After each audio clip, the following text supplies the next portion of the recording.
চোখের পলকেই এক একটা গাড়ি 100 কিলোমিটার গতিতে ছুটে এসে আছড়ে পড়ে বিশাল কংক্রিটের দেয়ালে। মুহূর্তেই দুমড়ে মুচড়ে গুড়িয়ে যায় পুরো গাড়িটা। চারদিকে চিটকে পড়ে কাচের টুকরো, লোহা আর মেটালের ভাঙাচোরা অংশ। আর তখনই মনে প্রশ্ন জাগে, কেন এই ভয়ানক ধ্বংস? গাড়ির ভেতরে কি মানুষ আছে?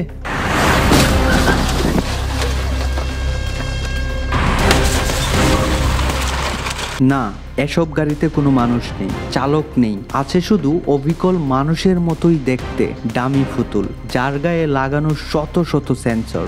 আর এই সব কিছুই হচ্ছে পরিকল্পিতভাবে, কারণ এটা কোনো দুর্ঘটনা নয়, এটা গাড়ির ক্র্যাশ টেস্ট।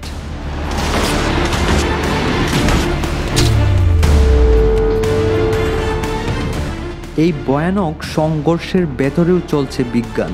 প্রতিটা ধাক্কা, প্রতিটা শব্দ, প্রতিটা কম্পন রেকর্ড হচ্ছে মিলি সেকেন্ডেই।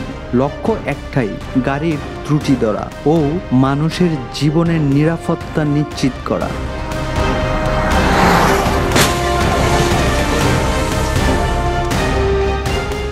একটা সামান্য ভুলেও হতে পারে মারাত্মক দুর্ঘটনা, কিন্তু সেই ভুল যদি আগেই ধরা যায়, এই জন্যেই দরকার গাড়ির ক্র্যাশ টেস্ট, যেখানে ধ্বংসের বিনিময়ে বাঁচানো হয় কোটি কোটি মানুষের প্রাণ।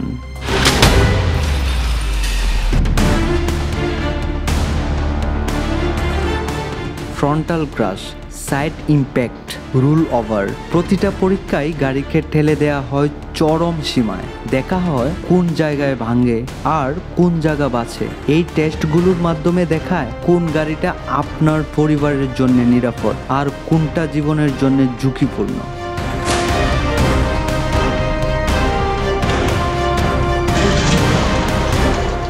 বিশ্বের বড় বড় সংস্থাগুলো যেমন ইউএসএ, ইউরোপ ও জাপানে নিয়মিত গাড়ির ক্র্যাশ টেস্ট করা হয়। ক্র্যাশ টেস্ট করানোর পর তারা একটা রেটিং দেয় 1 থেকে 5 স্টারের মধ্যে, যেখানে 5 স্টার মানে সর্বোচ্চ নিরাপত্তা আর 1 স্টার মানে ভয়ঙ্কর ঝুঁকি। তবে সব গাড়িই এই টেস্টে অংশ নেয় না, বিশেষ করে অনেক সস্তা বা পুরনো গাড়ি, যেগুলোর ক্ষেত্রে অনেক সময় এইসব পরীক্ষা করা হয় না। কিন্তু নতুন ও আধুনিক মডেলগুলোকে এই টেস্টের মধ্য দিয়েই যেতে হয়।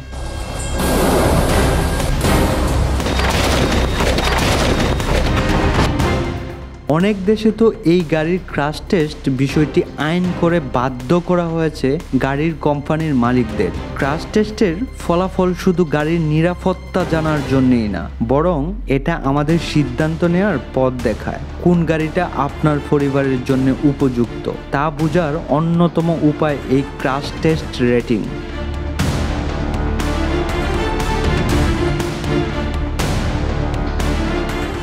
ধ্বংসের মাঝে লুকিয়ে থাকা জীবন রক্ষার এই বিজ্ঞানকেই বলা হয় ক্র্যাশ টেস্ট। এটা শুধু একটা টেস্ট নয়, এটা মানুষের জীবন বাঁচানোর যুদ্ধ।